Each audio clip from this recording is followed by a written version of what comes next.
Dzień dobry Państwu. Good morning, ladies and gentlemen. I would like to welcome you all on my own behalf and on behalf of our foundation. Today's meeting is dedicated to First Team FENG activity. Together with my colleague, this is our opportunity to shed some light on the goals and methods of filing applications within the current call, and my colleague will talk about the catalogue of eligible expenditures and the ways for their settlements as regards your applications. And this meeting shall be divided into two parts. The first part is going to be mine and about the substantive activities around First Team FENG and how to approach the formal way of providing the application, what to pay attention to, what is the method of assessment. These are going to be our questions. Next up, we would like to raise your awareness around some issues and all the things with our intention in mind that it should make it all easier for you. First Team FENG, if I may, measure First Team FENG must be already something familiar to you, as it has been operating for a few years now. It has been also carried out under the previous financial perspective, and we found it a bit encouraging to see how many successes there were, 54 applicants, and hence our decision to continue on carrying out this program also under the current financial perspective for the FENG funds. As regards the objectives, these are, and these have remained intact, to conduct groundbreaking scientific research in Poland. Our point is, there are teams to be instituted for carrying out the tasks. These should be all about the groundbreaking research in Poland, something that will be also recognized internationally. We are convinced that based on the principles for the goal, based on the talents of young researchers, we'll have our contribution for the development of scientific careers in Poland amongst the members of the teams and leaders who will be granted funding. Also, take into consideration the previous outcomes achieved by our laureates, we can be sure that the accomplishment of the projects in question will facilitate the applications for ERC grants. We want for the group of laureates within ERC to be fed by our Polish scientists. And let me take this opportunity to say one more thing. Amongst 54 projects under the previous call, there were a few who were successful in terms of ERC grants. And we believe that in the current group, the same token will be true. Taking into account the contest criteria, we focused on the following. We want this project to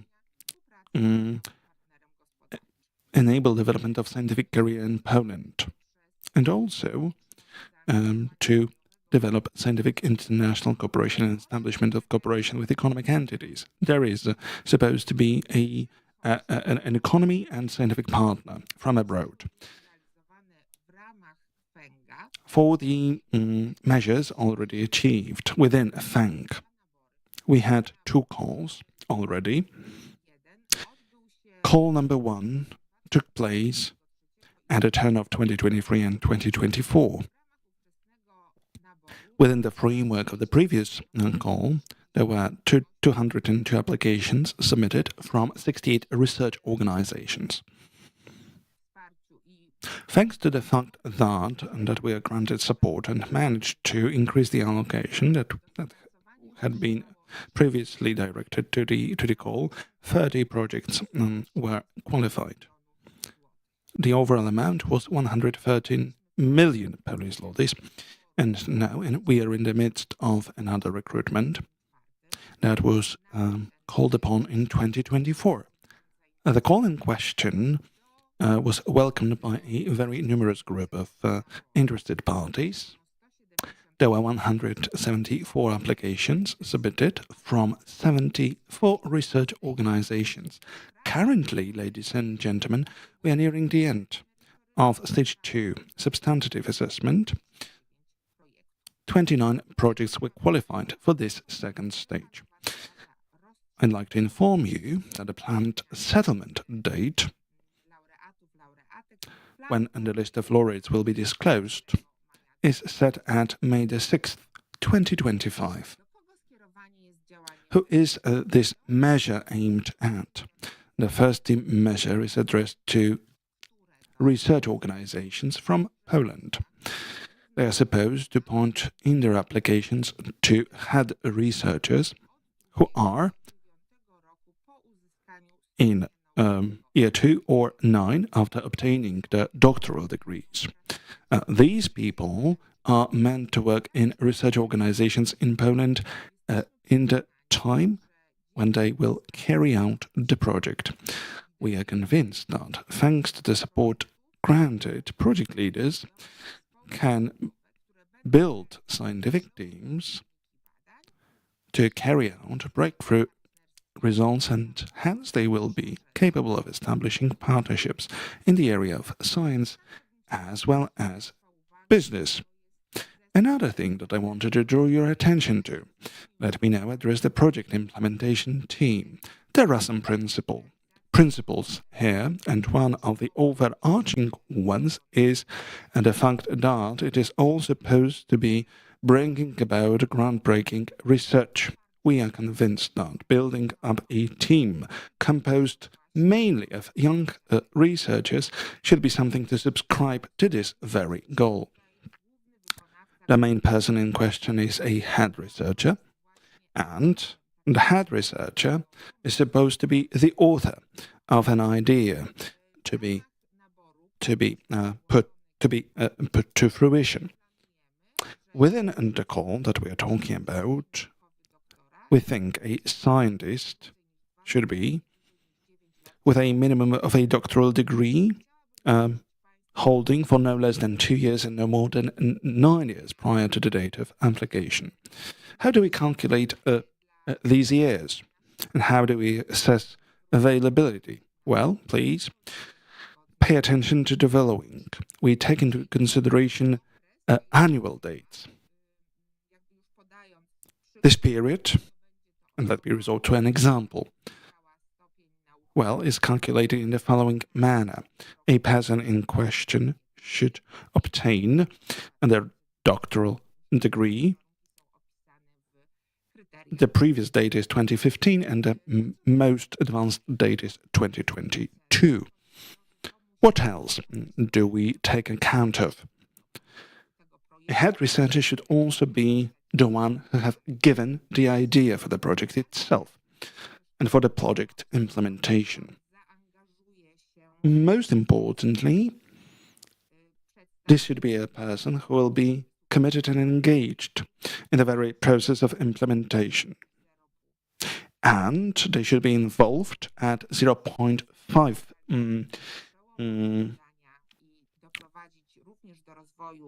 FTE. We want to incentivize young researchers and taking into consideration our previous experiences, we trust that 0.5 is an absolute minimum in this respect.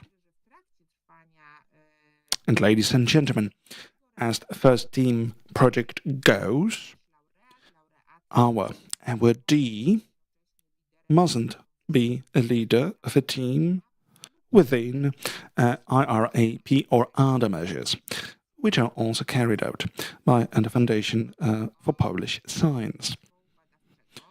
As far as the members of the team go, well, who can be committed? They can be committed on the basis of a regular employment contract or an employment contract for a specific task. They are employed as staff, scientific or technical staff, at their respective universities. Plus, this may also be a person that carries out a role of a technology broker or innovation broker. Another thing that we will encourage you to, within the project, you can also engage stipend holders or scholarship holders. They can be engaged at a moment when their scholarships are paid out on the basis of the regulations for granting scholarships for the holders. And these regulations is also one of the attachment to the application that we will receive. Some other things that are obligatory. Within a time slot of maximum 6 months, when you plan on to start the project, the team must have 3 members plus 1 head researcher. Therefore, it is necessary to start this activity as soon as possible, from the moment the recruitment starts. Why am I mentioning the recruitments? Well, within the framework of first team, you must engage young researchers as well as students. It is mandatory to have them on board in order to be able to meet one of the mandatory criteria of the project assessment, if it is to be considered exhausted, satisfied. So please remember about that. And remember also that for young researchers, it is needed to have a call on its own organized. And the conditions for that are specified in the agreement. Who do we consider to be a young researcher? These are people who carry out their scientific endeavors. These are PhD students without a scientific degree on their own, yet they are in the process of preparing their dissertation within a doctoral school or as an independent researcher. Second scenario, they have a doctoral degree from the receipt of which has not passed the period of 7 years.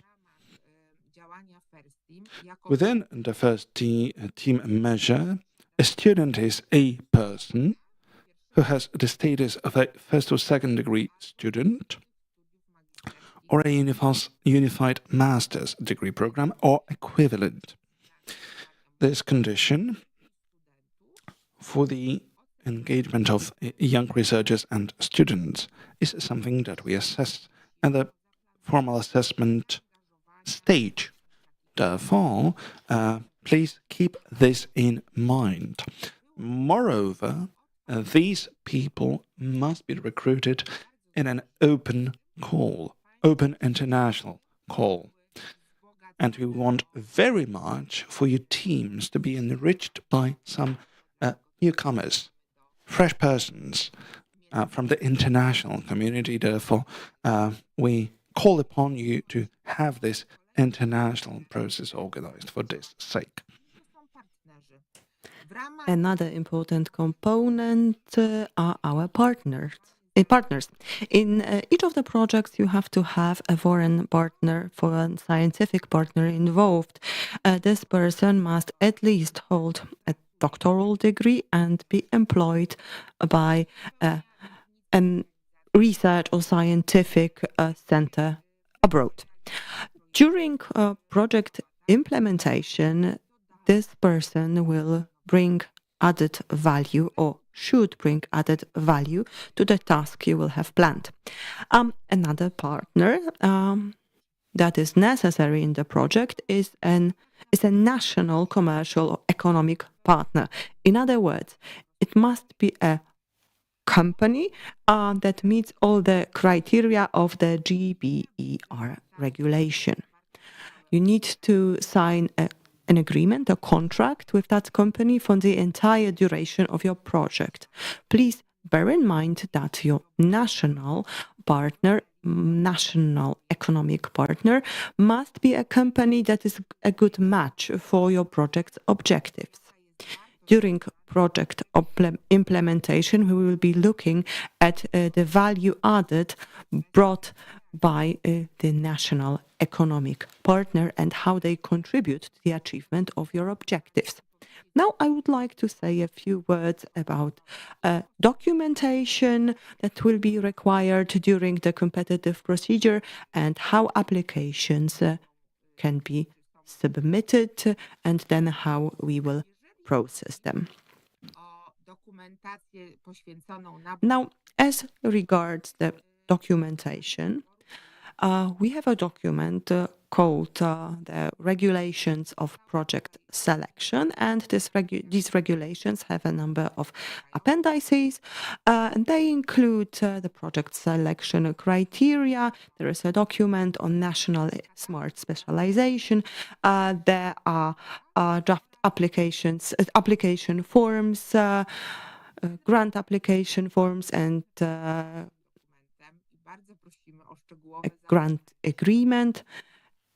Another document that's also important, the catalogue of eligible expenses and guidelines for use. So please read these documents very carefully, because you will find there all information about the requirements, about how applications should be written, what will be evaluated during this selection procedure. Of course, in this presentation, I will be mentioning all these things, but if you want to know all the details, please read through all these documents. If you are planning to involve scholarship holders in your projects, and if you plan to pay scholarships to them, pay close attention to the document that regulates all issues around scholarships under grants from the Foundation for Polish Science. For some requirements, it will be necessary to fill forms that we make available to you, either by sending them to you directly. You can also find them on our website. Now, I would like to tell you a little bit more about the regulations for project selection. This is the document that includes the amount that can be allocated for grants, what's the maximum amount available, what are the deadlines for submitting your applications, where, by which date the applications will be considered and the decision will be made. You will find all the details about our procedures in this document. Also, this document describes the appeal procedure should your application be refused. In this document, we also give you some information about the grant agreement. It is also a very important part of the document, bearing in mind the experience of our applicants or grant holders. We emphasize the importance of this part of the document, because if the decision on your application is positive, you have to know what the conditions of the agreement will be. So please read all this before you decide to apply. Means of communication is also described in this document. So it includes all the information about when we send correspondence, whether electronically or as hard copies, what are the deadlines, etc. Also, the regulations list all the necessary appendices. However, this document may be amended. If there are any changes, we will keep you updated on our website, and also send this information directly to all our applicants. Now, the evaluation process for first team thing. So it involves three stages. At stage 1, we carry out the so-called formal evaluation, and then only in the second step do we evaluate your application from the substantive perspective. For each stage, there is a number of defined criteria. Before you start writing your application, I know I'm repeating myself, but it is very important. And if you know it, it maximizes your chances for a positive decision. So please pay attention to the criteria. There are two groups of criteria. There are the so-called obligatory criteria. These are the criteria that have to be met, and our evaluation committee will look at them, and they have to be fulfilled. So that's the first group. The second group of criteria are the so-called ranking criteria, so they will have an influence on where you are in the ranking. At stage 1, so the formal evaluation, you have to fulfill 3 obligatory criteria. And at the second stage, so this is the second stage of the evaluation, but the first substantive one. So at this stage, we will apply the ranking criteria. The obligatory criteria have to be fulfilled in order for us to proceed with the evaluation. Also, a number of points. So there will be a scoring for the ranking criteria. There will be a certain threshold that needs to be reached. If your application reaches that threshold,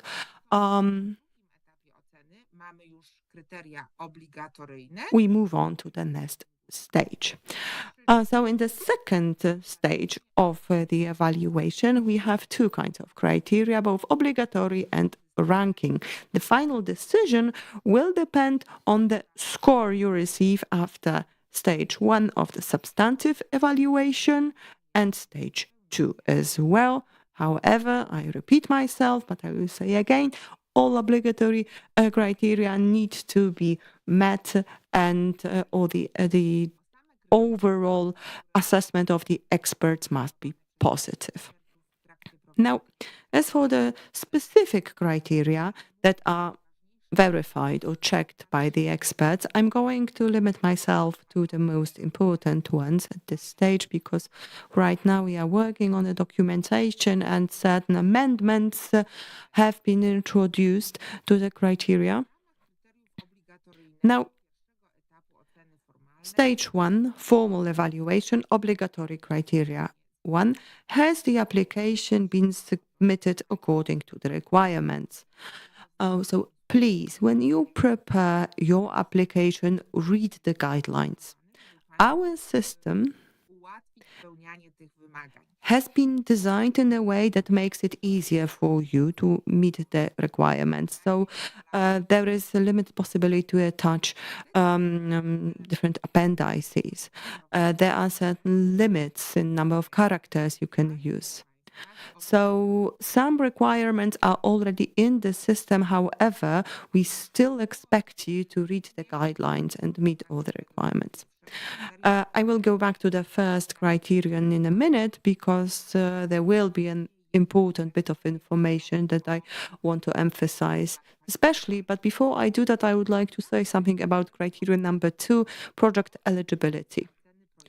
The project evaluation committee checks some basic information. So whether or not the applicant is a research organization with its registered office in Poland. Does this organization meet all the criteria on the relevant Act on Science? Whether or not project leader is a person that meets all the requirements, including a doctoral degree.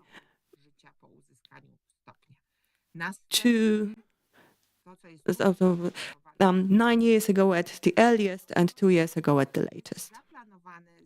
Now further, we check whether or not the main researcher will be employed under the project at half a full-time position. So that's the minimum, 50% of FTE. Now, obligatory criterion number 3,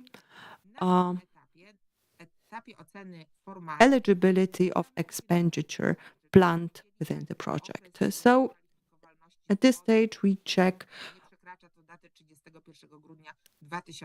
whether the eligibility period is not longer than the December 31st, 2029, or whether the amounts you apply for are in line with the percentages we defined for the project, and are all other components of your planned expenditure in line with the criteria. Now, I would like to go back to the first criterion, where we check whether or not your application has been submitted in line with the requirements. And here we have an amendment regarding the possibility to submit applications. At the formal evaluation stage, you still have a chance to correct your application. However, there is one restriction. The application needs to be signed, and it must be the final version of the application, and the signature must come from the responsible person in your organization. This information, this signature will be checked, and this is something that can no longer be corrected. So you must close your application. We will record the closing date. Then it must be submitted to the responsible person for signature, so person authorized to represent the applicant. And this application with the correct signature must be sent to our system. If you fail to do it, your application will be rejected at the formal evaluation stage. So it's a technicality, but please pay attention to it. Now, moving on, the substantive evaluation, where we will use ranking criteria. Part 1 of substantive evaluation, and this stage we will sieve through all the applications based on 2 elements or 2 criteria. So first, the achievements, scientific experience of the candidates. And the second element that will be evaluated, and this is the novelty and originality of your project, or of the R&D work that you plan to carry out during your project. And then in the first criterion, there will be 4 components we will be looking at, or the experts will be looking at. So the scientific excellence, and for this criterion, we will ask you to list your 5 most important achievements. One achievement is, for example, one patent application, or one publication. This is how our foundation sees it, and this is what our evaluation is based on. Next up, for the ranking criteria, how these achievements that have been mentioned contributed to the development of a given scientific discipline. Have the works published in line with the hypotheses put forward by a given candidate? Are these hypotheses important for this scientific discipline or for other disciplines? Yet another element, which is the subject of evaluation and that needs to be met as a criterion, is this. And bear in mind, by the way, all the points that I'm speaking of have to be evaluated in a positive manner by experts. That is, a minimum point threshold must be achieved. And this threshold is equivalent to 3 points. Next, is experience during a scientific seniority or scientific career. Bearing in mind our experiences so far and questions that we've obtained from you, well, these have been very often times about the definition of scientific seniority or tenure and how is this looked at in the evaluation process. Scientific seniority means research work in an entity other than the one in which the principal and head researcher received a degree, which conducts scientific activity in the Republic of Poland or abroad, in order to acquire knowledge or skills in, among other things, conducting scientific research. Please bear in mind, though, that this criterion is only to be met provided this internship duration is no less than 3 months. In this way, we want to tell you the following. It is important to stay mobile in an academic world. And of course, our foundation is very much conscious of various developments in one's personal life, so we take take this into consideration. So as far as this scientific growth goes, what we take into account is that somebody has had a research internship in another entity than theirs. Plus, experience in terms of project implementation or taking care of students or PhD students, please. Do meticulous research in terms of how the terms and conditions go. This criterion is evaluated in a very careful manner by the team of our experts.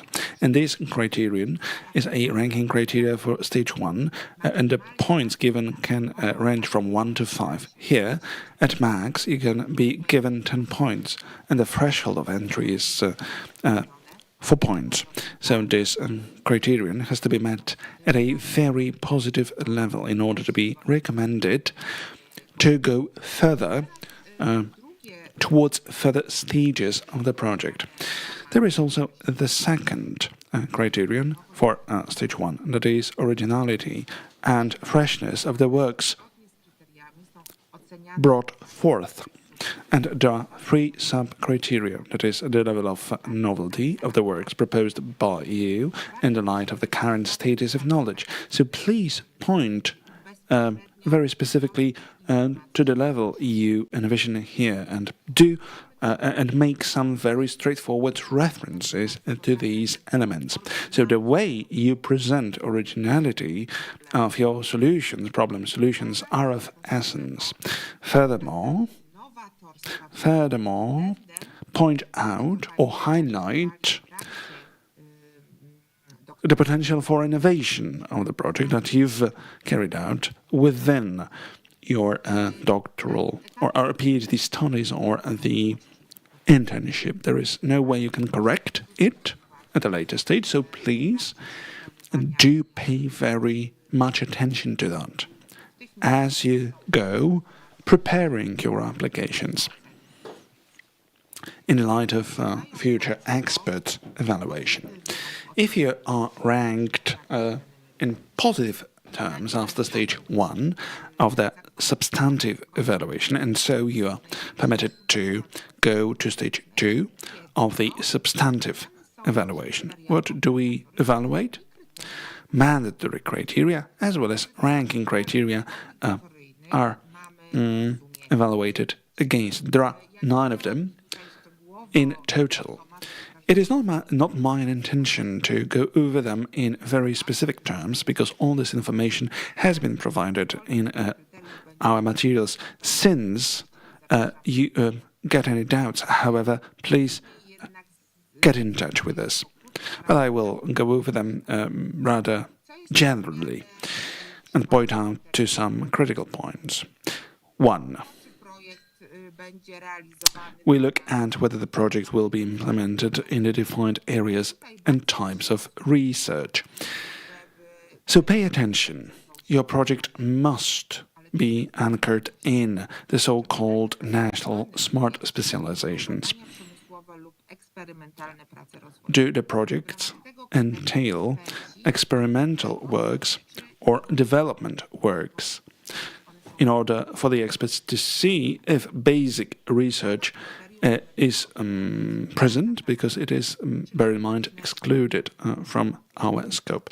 Second, cooperation within the project. That is, the experts that you bring up.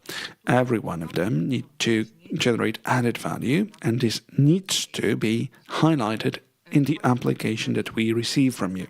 Another criterion on the viability of the expenditures planned in the project in relation to the subject and the scope of the project. That is a so-called budgetary criterion. Please approach it in line with the catalogue of eligible expenditures that we've provided. What may not be funded, that's going to be the subject of the presentation of my colleague. Another criterion, project indicators. And there are additionally 4 mandatory criteria that relate to the horizontal principles and environment-related criteria, and I'm going to dwell on that a bit later. And there is one else criterion, conflict of interest for the head researcher, so get familiar with that as well. Ranking criteria now. What are these? These are criteria which are expressed in points. There are 3 of such ranking criteria to be evaluated at stage 2 of the formal evaluation. The scale here is from 0 to 5. Threshold, 3 points. As far as the potential for project implementation goes, what is looked into, whether or not your project is relevant, or the expenditures are relevant, and the stages planned in the project are irrevocable and planned in logical ways, and whether or not the milestones are measurable. So bear this in mind and adjust all the necessary instructions as you go on preparing your application. Next up, for the staff and resources that you have, are these enough for the implementation? Within the current criterion, what do we also look at is whether or not young researchers or students have been placed on board. Our guiding principle is, just to reiterate, that we want you to base your effort on fresh stuff. So you must, in other words, employ either a young researcher and a student, and that's something that I've been already addressing. For the recruitment of this stuff, let me inform you. Our foundation has been taking part as an observer in the recruitment processes. And the condition for the employment of your candidates is the acceptance on the part of the foundation of the protocol of their recruitment. Furthermore, what is also evaluated is whether or not you've identified key risks, both related to the field of research and related to the field of technology, which in themselves relate to the subsequent stages of the project implementation and do not resort to somewhat vague or general indications attached to what's been already proposed by you in terms of your idea. Another criterion: management plan for project results. The committee here looks to answer the question whether a field of research you pointed to has given rise to a transfer of the idea, or the implementation, or maybe some sort of social economic problem has been sorted out based on your idea. Next up, whether or not you've identified markets or people who may be interested in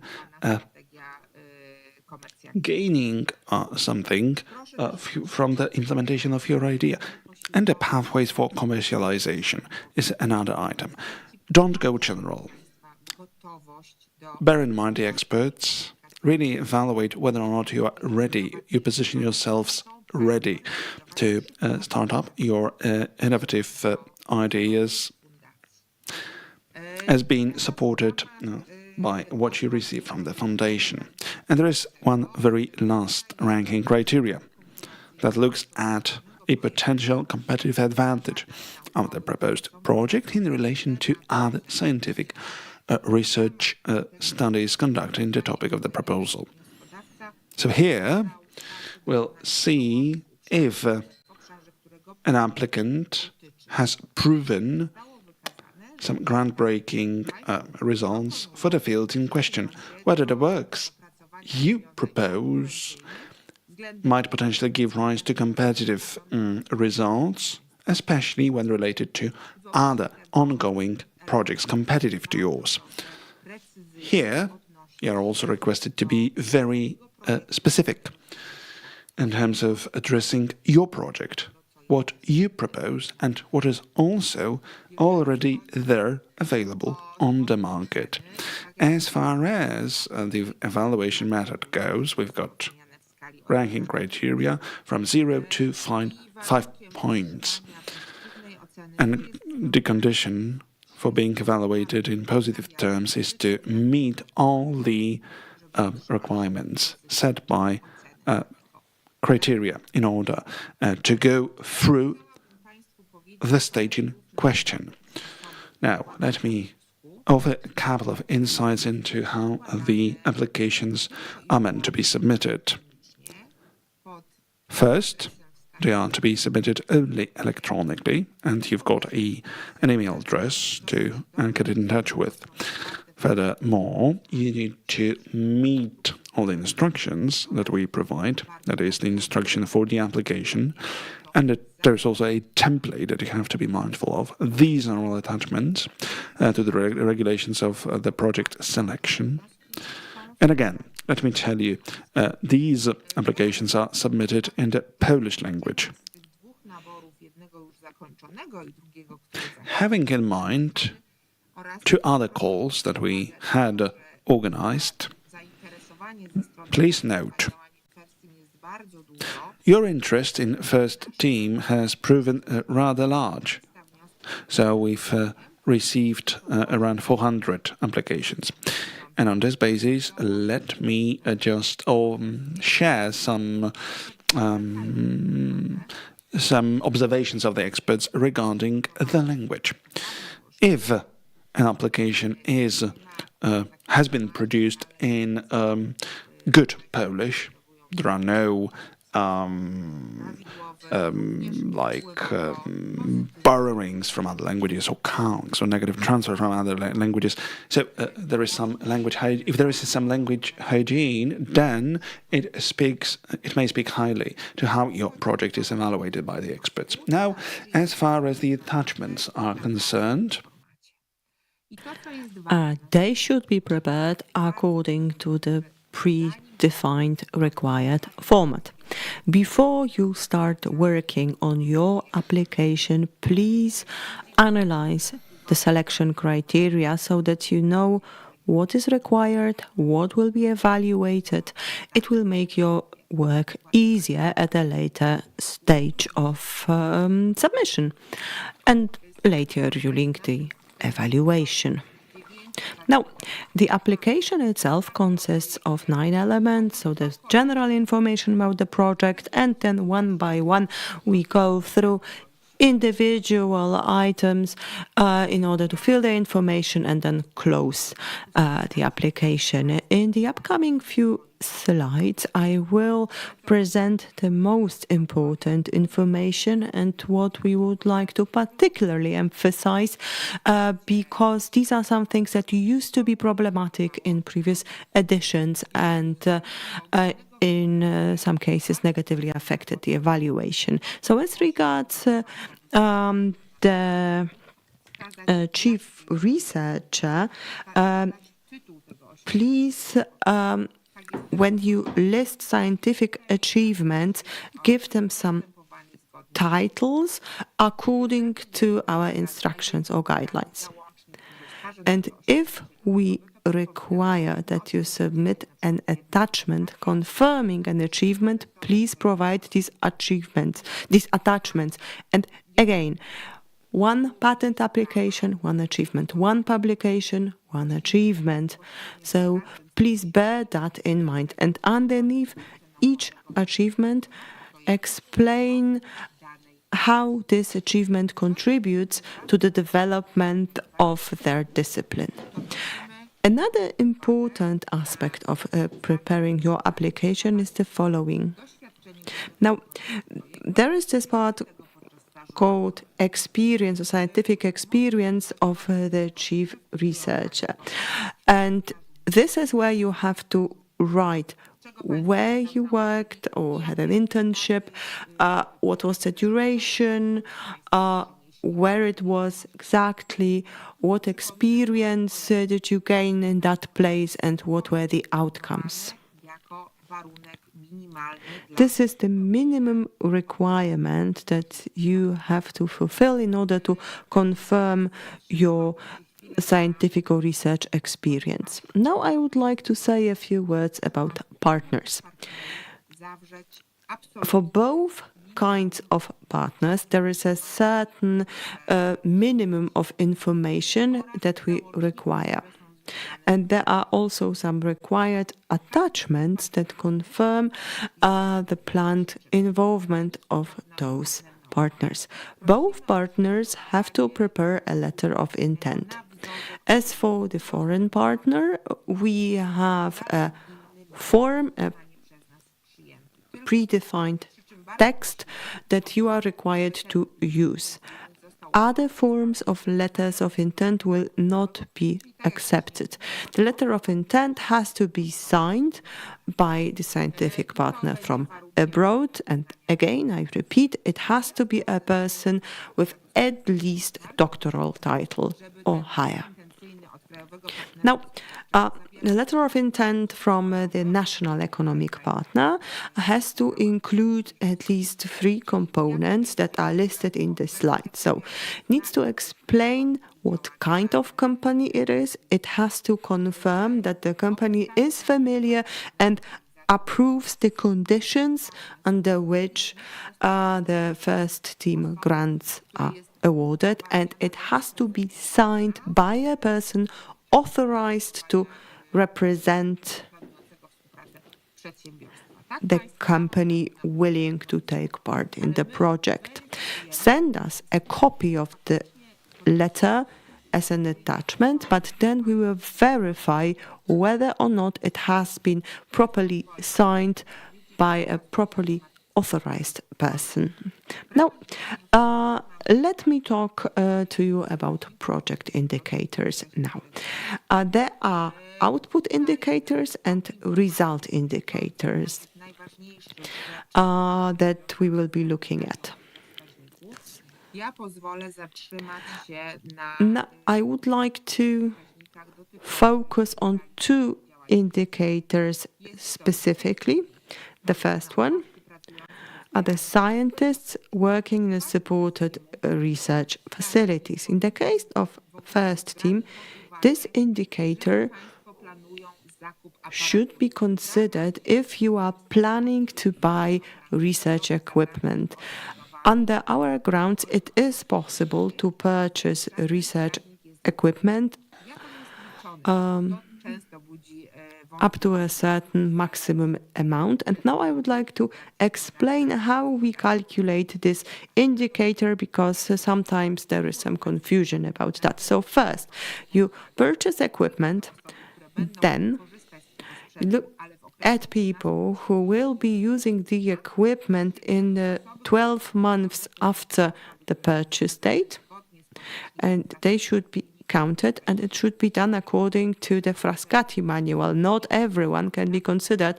Students are excluded even if they do use the equipment.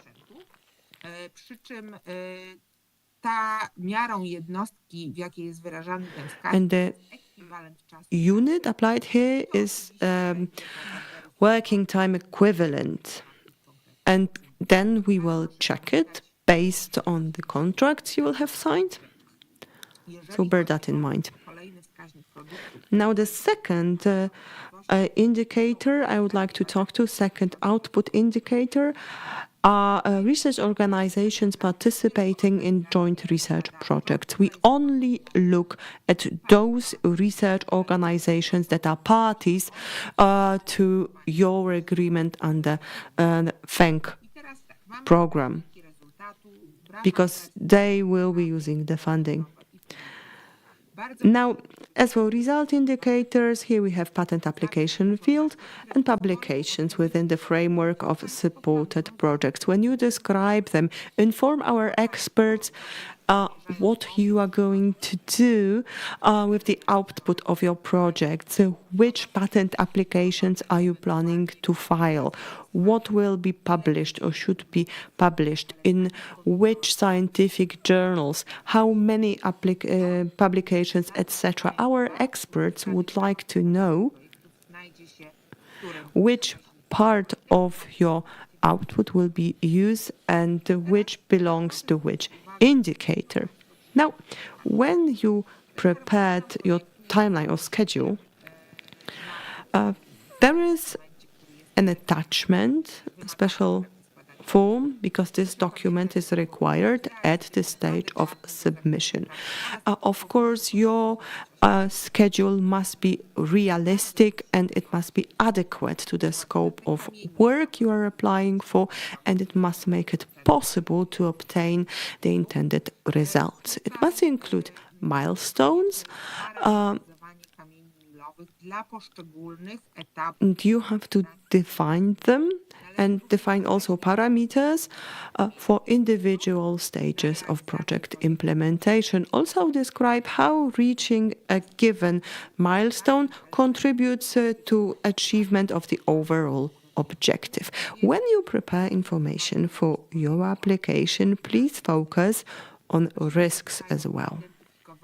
Please identify key risks in your projects, including scientific or technological risks that may apply during project implementation.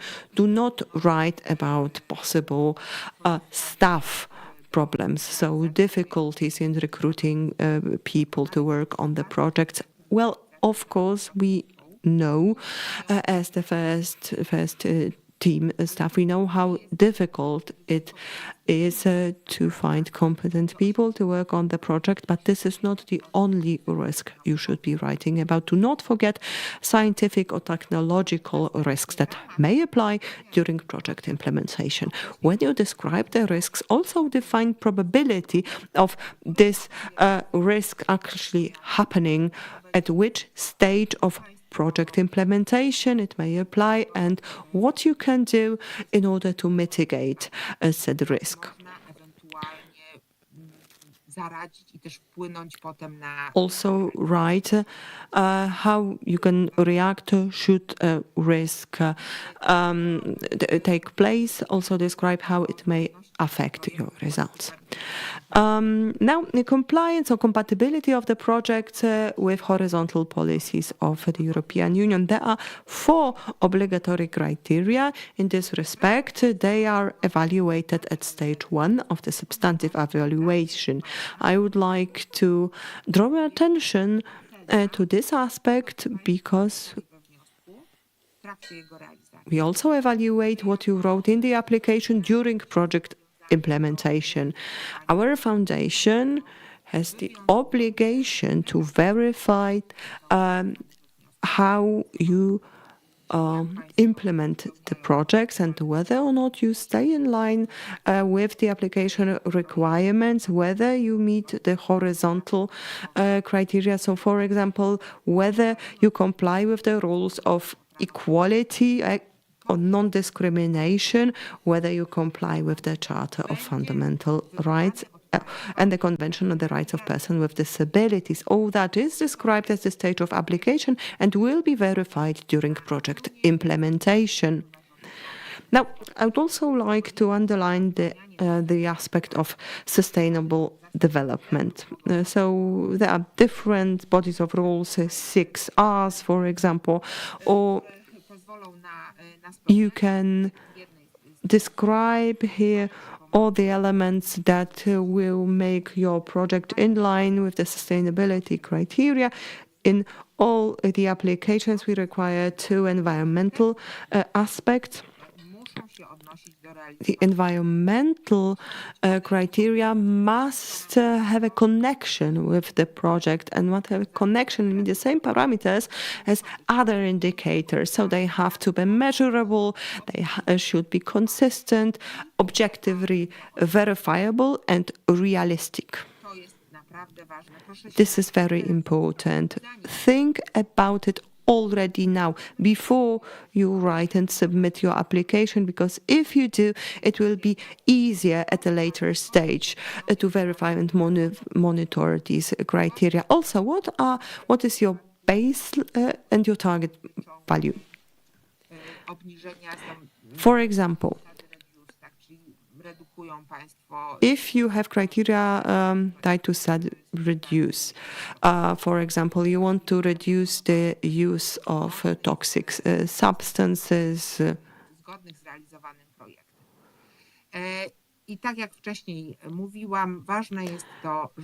As I said before, it is important to select criteria, indicators that will be realistic and easy to verify. You are not required to include all possible indicators. Focus on the minimum number, but make it realistic so that you can fulfill the obligations that you include in your application as declared. When you prepare your application, there will be a number of statements or declarations that will need to be signed. There will be a statement signed by the chief researcher. He or she must be the author of the idea and must sign the application as required by our regulations. The statements of the applicant, some of them are mandatory, others are optional. For example, if a bioethics committee has to approve, we will require a relevant statement. And now, after all these slides, we finally reach a moment when you can close your application. However, before you do that, remember that our system makes it possible for you to check correctness of the data you have entered, because there will be some warnings or some pop-up windows if anything is incorrect.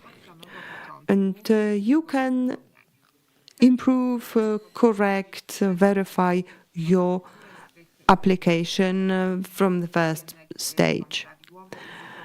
Because our system will inform you if by this moment all the information you have entered has been entered correctly.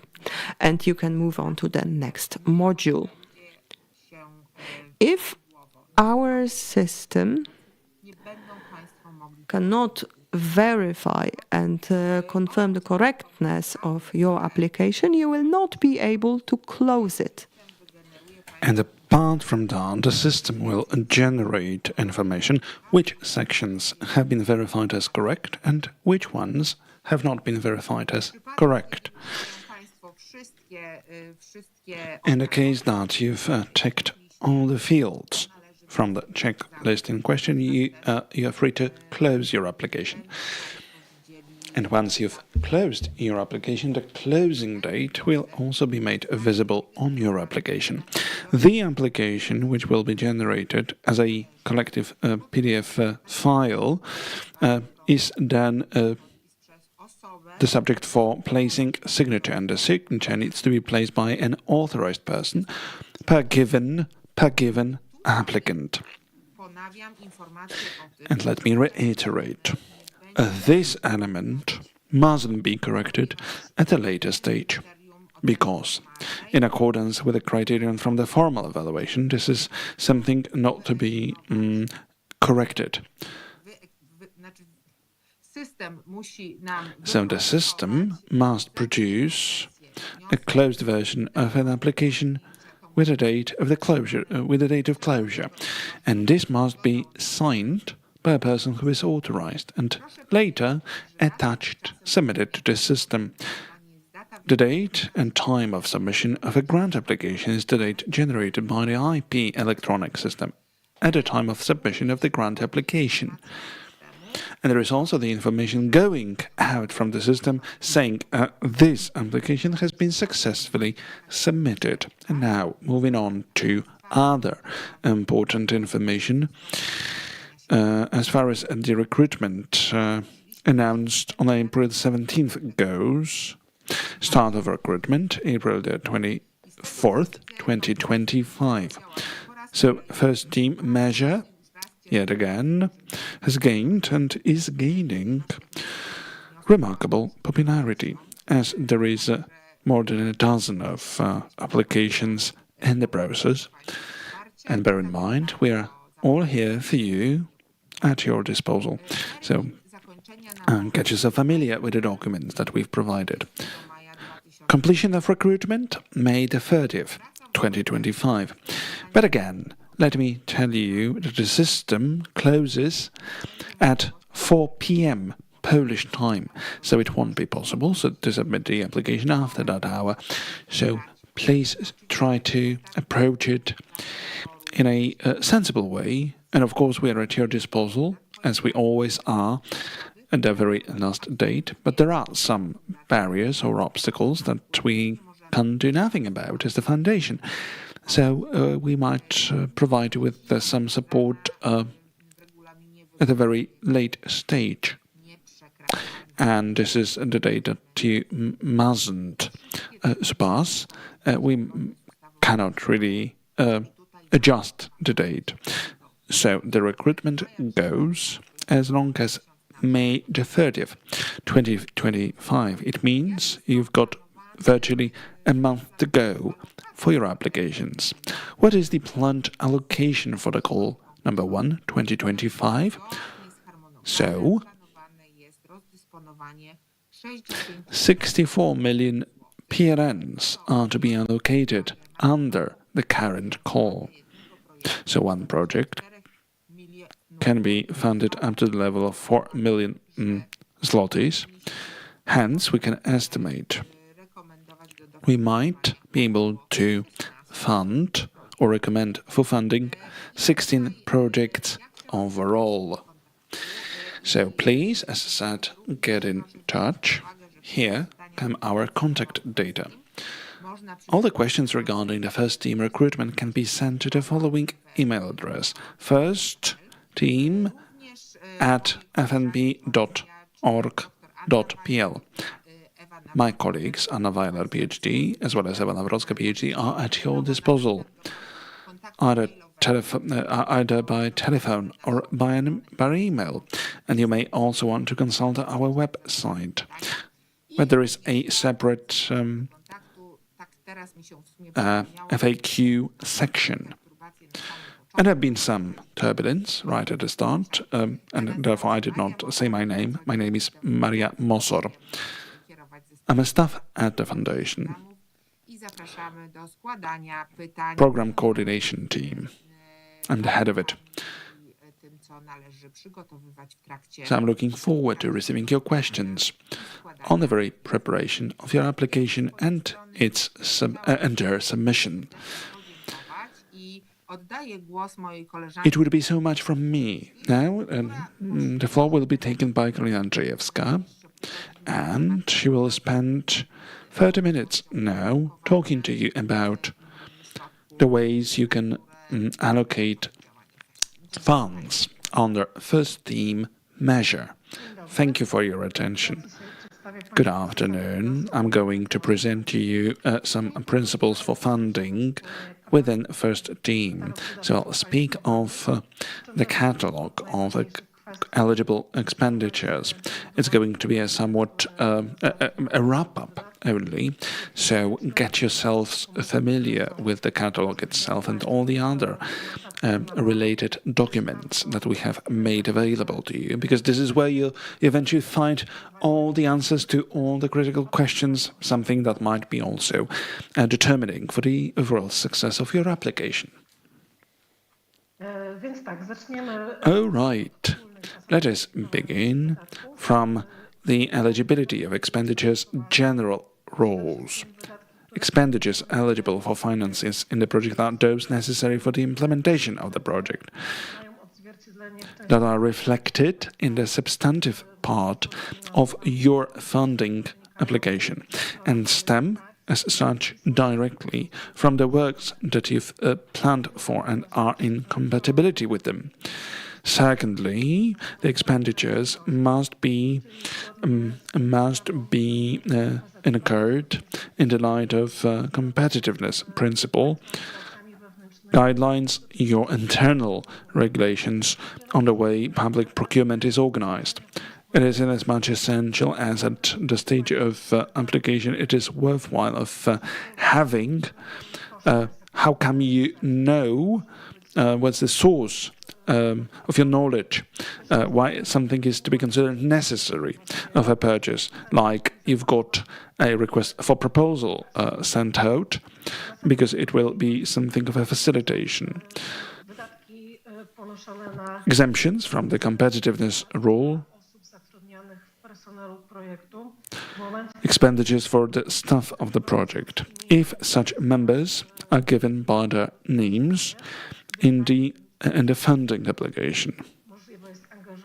Because as said, it is possible to engage people based on work contracts for a specific task. But it needs to be planned well beforehand at the application stage. Additionally, what are other eligible expenditures? These are the ones that we incur, and we are speaking of the implementation stage. They must be all in line with your funding application in time of the expenditures eligibility. I would like to quote, and this period,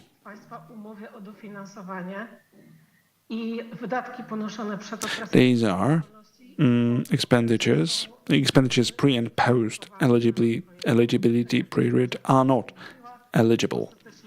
As my colleague said, the final date for eligibility is December 31st, 2029. Additionally, expenditures must be documented appropriately. There is one exemption, that is the costs incurred as lump sums or indirect cost, but this is going to be talked about at a later stage. And eligible expenditures are such that have already been verified by the Foundation.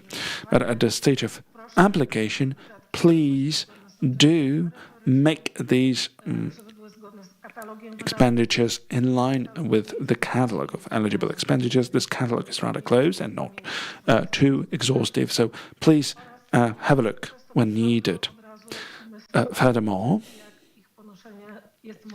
as we think eligible expenditures, think also of how we can document that a given expenditure has been necessary.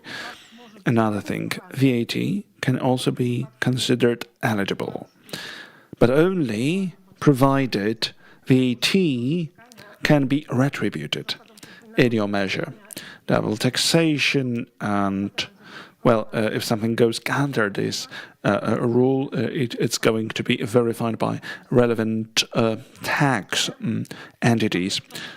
And the period of eligibility, let me reiterate, of expenditures may not exceed December the 31st, 2029. Importantly, during the whole project duration, you're expected to present or put forward a rate of non less than 0.5 FTE for the head researcher. Now, a few words on the general rules on remuneration. Within our measure, it is possible to make eligible expenditures for persons who are involved in the implementation of R&D works of the project and persons performing the tasks of a technology innovation broker. Yet, what also my colleague referred to already, the tasks of a head researcher mustn't be about administration, coordination, or management. All the costs related to clearing settlements, monitoring, and the likes, and the remuneration of persons therein, even if you combine such tasks with the substantive ones, it must be settled in the indirect costs of the project, and hence mustn't be settled as an direct cost to the project. You may delegate for the project such people who only present a fraction of FTE, some part of FTE. As far as the delegation goes, you need to take care that you specify the tasks within first team measure. Plus, the remuneration rate for the project is proportional to the tasks in question.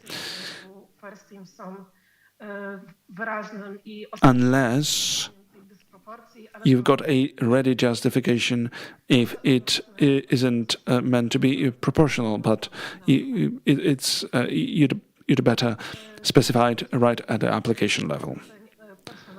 As far as the salary rules of the staff is concerned, these are not lump sums.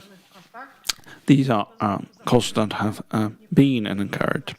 These are all the rules that you must have previously made yourselves familiar with. That is, the burden that results from the implementation of duties under first team mustn't exclude a valid performance. So it must be something realistic to be taken care of of a given delegated person.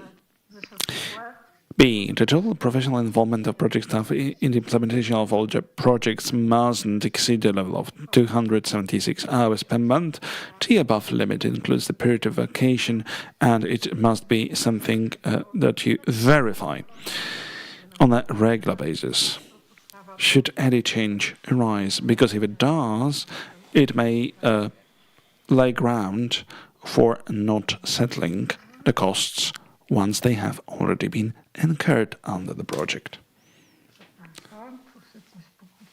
I'm really sorry. Okay.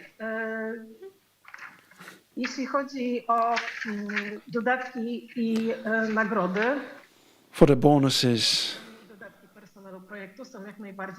and underperks, these are all eligible under the measure, but it is also important to note that if your settlement goes along these lines, this has to be relevant for all the people employed in your unit. So it must be in line with the terms and conditions which are valid in your institution, and it has to, and the document in question has to precede the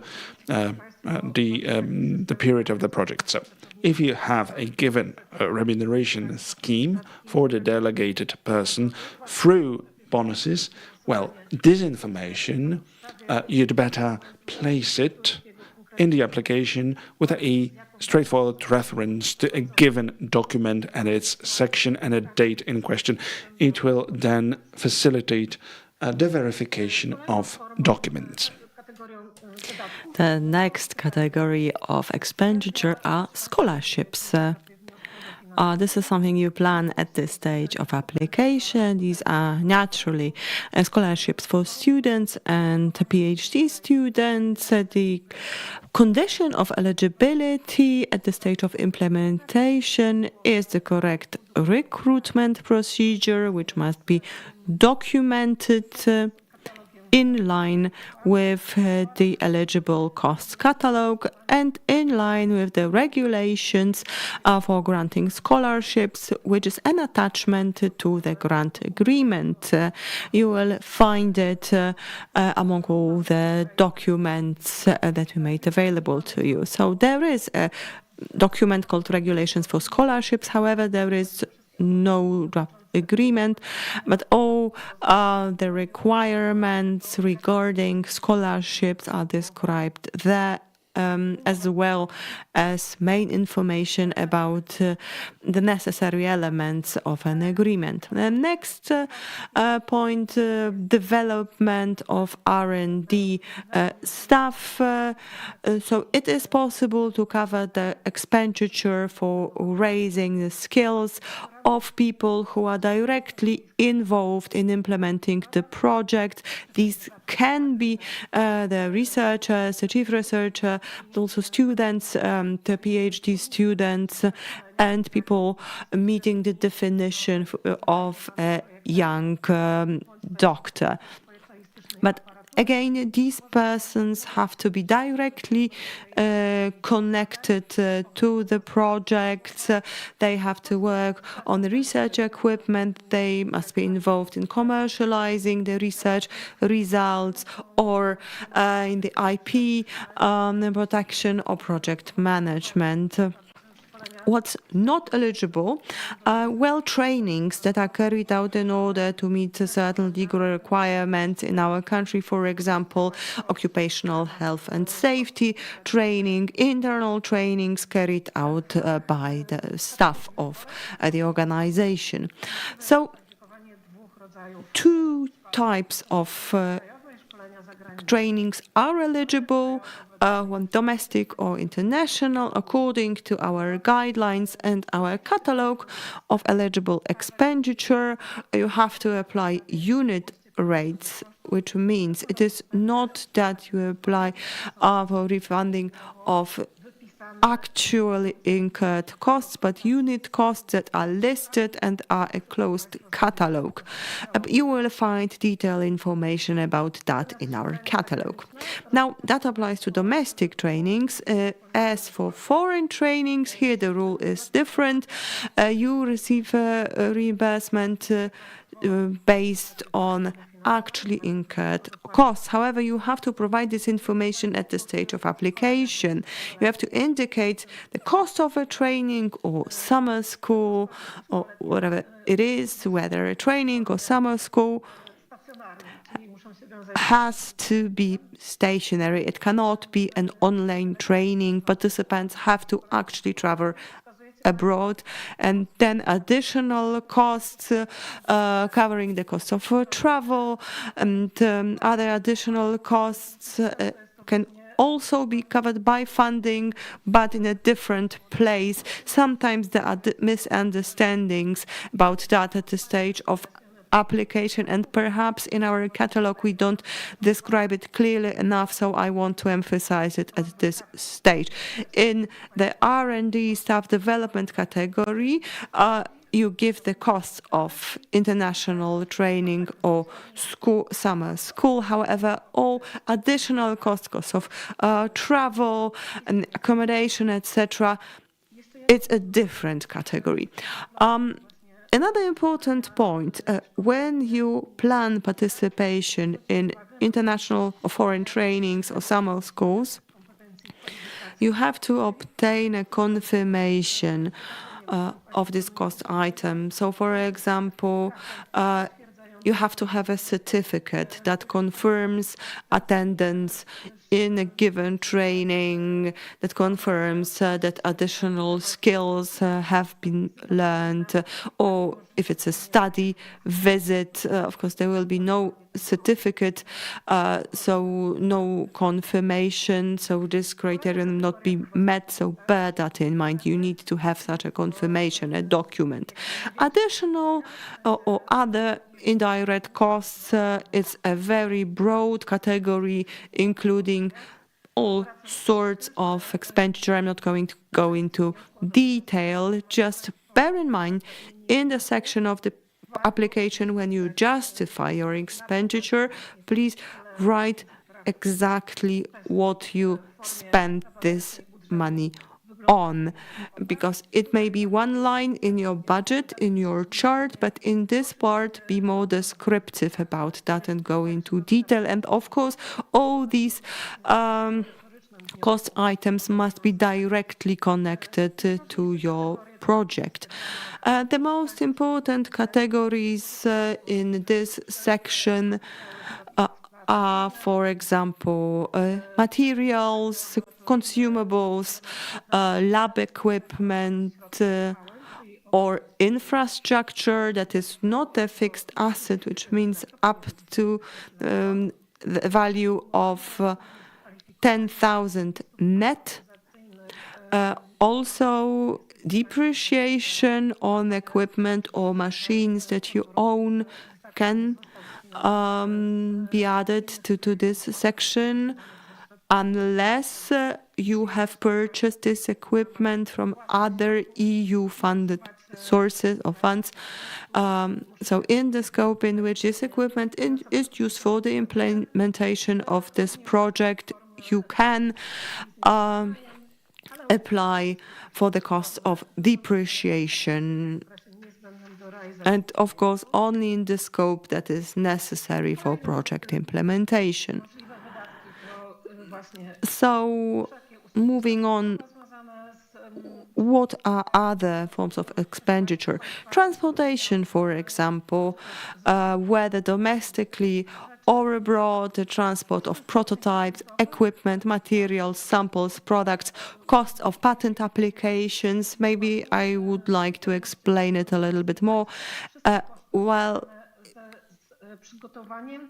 all costs that are connected with the preparation and submission of patent applications can be included here, of course, only if these patents are tied to what you develop, what the under the projects, what the outcomes of your projects are.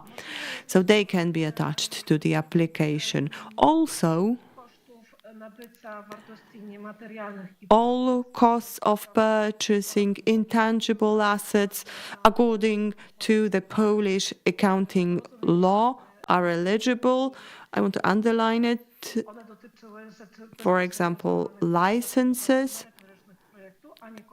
are eligible, but they must be directly connected to the projects and not some indirect licenses.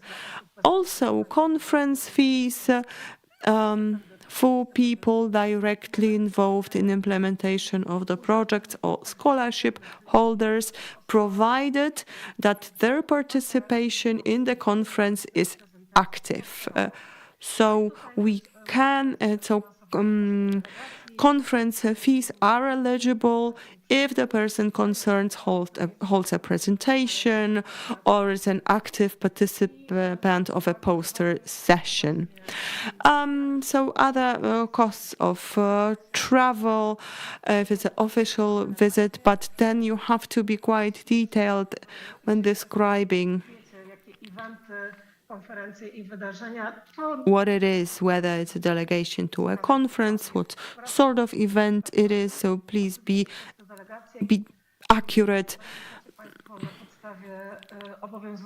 and it can be settled with us as well, and is eligible. And of course, also your internal regulations for official delegations apply as well. You can also purchase fixed assets in the form of research equipment up to the value of 10,000 zloty.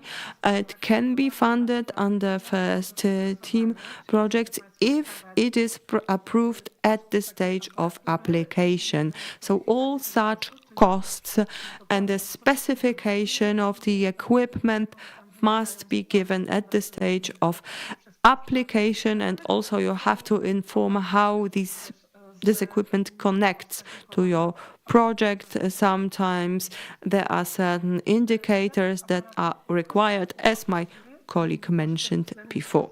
The purchase of research equipment can include the costs of transport and assembly and installation of such equipment. It can be equipment purchased abroad. However, in the accounting law, there is this provision that these costs cannot increase the value of the fixed assets for accounting purposes. So all the total costs of purchasing equipment cannot exceed 25% of total eligible costs. And this applies both to the stage of application, where you provide the budget, and the final settlement. So please keep a buffer at the stage of application, because if during project implementation you lose some costs, you may exceed 25% at the stage of final settlement. Subcontracting, this category has to be described in detail and has to be approved at the stage of application. So a detailed description, including a substantive justification of these costs. We need a detailed calculation and specification. When we say subcontracting, I think it's quite easy to understand. However, let me remind you, it is about ordering some tasks from third parties. So these are tasks that will not be carried out by your own personnel because you don't have the skills or you don't have the materials, the possibility to fulfill these tasks on your own. Of course, the subcontracting has to be tied to the project directly. No auxiliary activities such as legal services, accounting services, can be seen as eligible subcontracting services. So subcontracting can be eligible, but it must be directly tied to your project. Others are covered by a lump sum in the section that applies to indirect costs. All contracts of mandate, so civil law contracts, including those signed with your own employees, are covered here, as the guidelines says. The expenditure in this category cannot exceed 15% of total eligible costs, and this applies to both stages. So initial budget submitted at the stage of application and also the final settlement after project completion. The next category of costs has to do with promoting the project.